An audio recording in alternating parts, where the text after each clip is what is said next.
laughing. Do you hear that? Honey, it's probably just a drunken, semi-naked mock exorcism. Boys will be boys. Candidates drink from the skull. Let's say it happens, okay? My response, so what? Basically have a YouTube show telling people what we're getting from the demons these days. Right, that would be fantastic. Just from a layman's perspective, it looks to me like the exorcism was a miserable failure. Detroit's Satanic Temple has erected a Snaketivity scene across from a nativity scene. And this goes to show many things, such as that just like atheists, and I wouldn't be surprised if all of the members of the Satanic Temple are atheists, they are an anti-Christian support group. They only lash out against Christianity. They have no original ideas, but can only pervert and mock. Now, the spokesperson for the group claimed that they do not worship Satan. And one of the things that she said is that they emphasize individuality, which I would call into question, considering that all of them look exactly alike. All of them look exactly like every goth you have ever seen in your whole entire life. And isn't that funny? Like, I don't know, think about these tattoo conventions, right?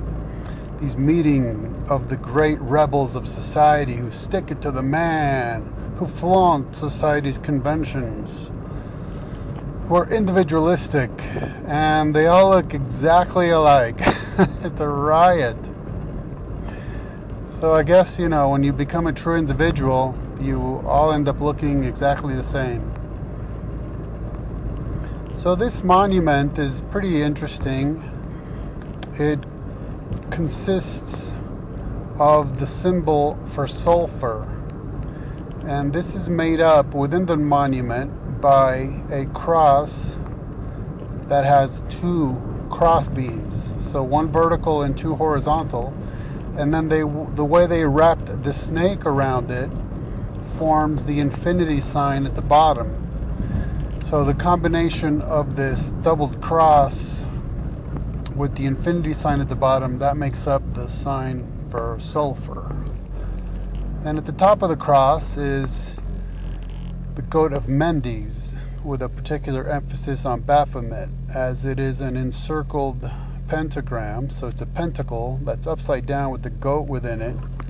And yet at the top of the head of the goat, you can see a little Luciferian torch. So you know it has a relation to Baphomet.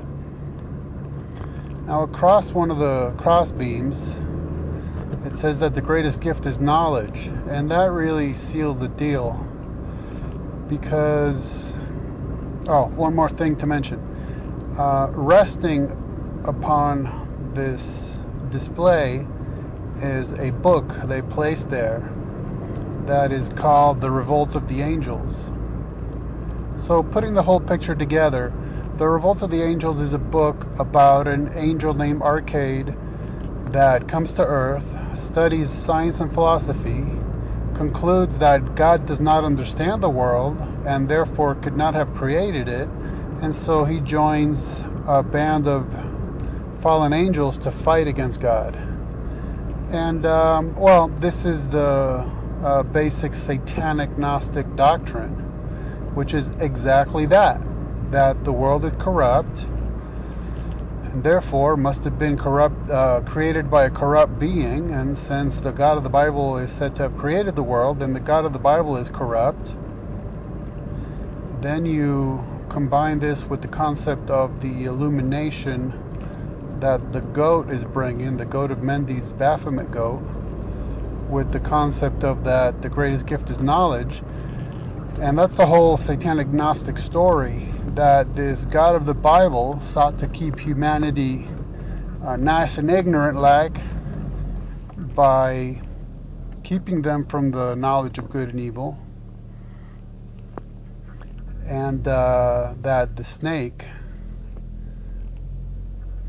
this satanic being,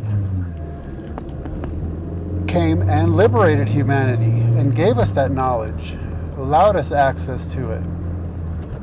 Okay, now within Genesis, 9 times before the tree of the knowledge of good and evil is ever mentioned, 9 times good is mentioned. So good is already in existence.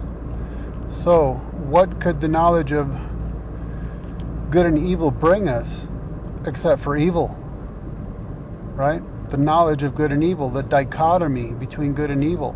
And since good was already in existence, the only thing that Satan brought us is evil. And this apparently is something we're supposed to celebrate as liberating. So there you have the concept of the great liberator of humanity.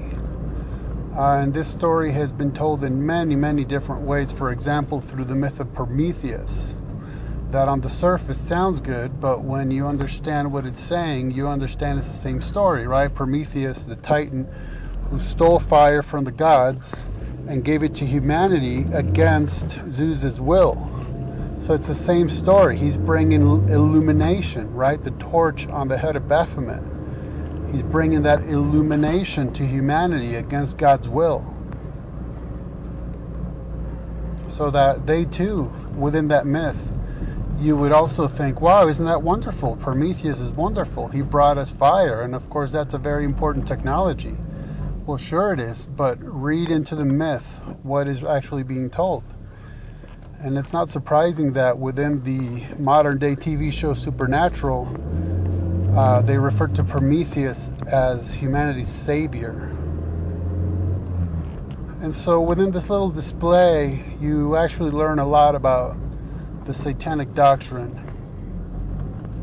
and satanic Gnosticism, and just in how many ways it finds its way into the corrupt minds of men to formulate means by which to rebel against God by accepting the satanic doctrine, which is basically just to take everything God has done and turn it inside out, upside down,